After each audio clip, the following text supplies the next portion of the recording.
আসসালামু আলাইকুম। পারুল ব্লগস থেকে সবাইকে সুস্বাগতম। আবার নিয়ে চলে আসলাম একটা নতুন ব্লগ। আজকে সকাল সকাল রুটি বানানো কমপ্লিট। শুটকি কাঁঠালের বিচি দিয়ে শুটকি রান্না করেছি, ডিম বোনা করেছি, মাংসের শুটকি রান্না করেছি, ট্যাংরা মাছের তরকারি রান্না করেছি, ভাত ডাল ভুনা করেছি, আর হলো পানি গরম করেছি। এইগুলো আজকে খাওয়া দাওয়া। সবাই আপনারা ভালো থাকুন, সুস্থ থাকুন, নিরাপদে থাকুন, পারভিন ব্লগসের পাশেই থাকুন। আমি যাই রান্না করি আপনাদের কাছে শেয়ার করি। আজকে 1-1.5 বছর যাবৎ আমি এই কন্টেন্টগুলো তৈরি করছি। আমি যাই রান্না করি আপনাদের কাছে দেখানোর চেষ্টা করি। এই যে পেঁয়াজ কাঁচা করে যেখানে রেখে দিয়েছি, কেটে সারাদিনে যদি আরও কিছু লাগে তখন করব।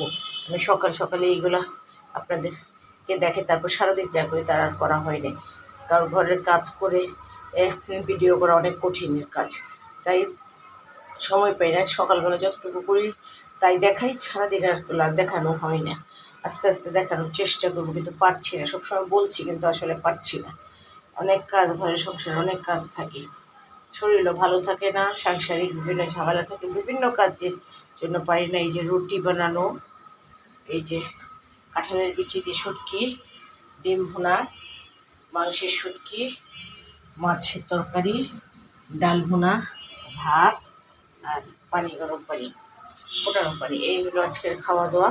সবাই ভালো থাকুন, সুস্থ থাকুন, নিরাপদে থাকুন, পারভিন ব্লগসের পাশেই থাকুন। আমার জন্য দোয়া করবেন, আমি আপনাদের জন্য দোয়া করি মনে প্রাণে। লাইক, কমেন্ট, শেয়ার এবং সাবস্ক্রাইব করে দিবেন, বেল আইকনটি ক্লিক করে দিবেন, যেন আমি ঘরে বসে ইনকাম করতে পারি, আপনাদের পাশে থাকতে পারি। আপনারা আমাকে সাপোর্ট করবেন, লাইক, কমেন্ট, শেয়ার করে দিবেন, বেল আইকনটি ক্লিক করে দিবেন। সবাই ভালো থাকুন, সুস্থ থাকুন, নিরাপদে থাকুন। যারা আমার পাশে আছে তাদেরকে অসংখ্য ধন্যবাদ, আর যারা পাশে নেই তারা অবশ্যই আমার পাশে থাকবেন এই আশা করি। আবারও মনে পড়ে সবাইকে ভালোবাসি। ভালোবেসে আমি আমার আজকের ব্লগটা এখানে শেষ করছি। আল্লাহ হাফেজ।